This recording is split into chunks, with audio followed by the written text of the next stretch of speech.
Israel Gaza போரானது அமெரிக்க அதிபர் Donald Trump பரிந்துரைத்த 20 அம்ச அமைதி திட்டத்தின்படி இரு தரப்பிலும் ஒப்பந்தம் கையெழுத்திடப்பட்டு போர் நிறுத்தம் ஏற்பட்டது.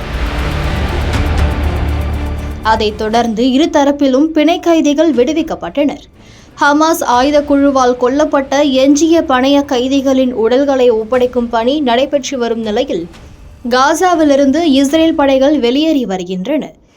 இந்த சூழலில் காசாவில் இஸ்ரேல் நடத்திய போர் தாக்குதலில் 85% பள்ளிகள் முற்றிலுமாக அழிக்கப்பட்டதாகவும் காசாவின் குழந்தைகள் அனைவரும் இழந்த தலைமுறையாக மாறியுள்ளதாகவும் யுனிசெஃப் பிராந்திய இயக்குனர் எட்வர்ட் பேக்பெடர் கவலை தெரிவித்துள்ளார். பாலஸ்தீன அதிகார சபையின் கீழ் இருந்த 300 பள்ளிகளில் 142 முற்றிலும் அழிக்கப்பட்டு விட்டதாகவும் மற்ற பள்ளிக்கூட கட்டடங்கள் இடம்பெயர்ந்த மக்களுக்கான தங்குமிடங்களாக பயன்படுத்துவதாகவும் தெரிவித்தார். போரில் பள்ளிக்கூடங்கள் அழிக்கப்பட்டுள்ளதால் காசாவின் இடிபாடுகளுடைய தெருக்களில் இழப்புகளை மட்டுமே சந்தித்த தலைமுறையாக குழந்தைகள் அலைந்து திரிவதாகவும் அவர் வேதனை தெரிவித்துள்ளார்.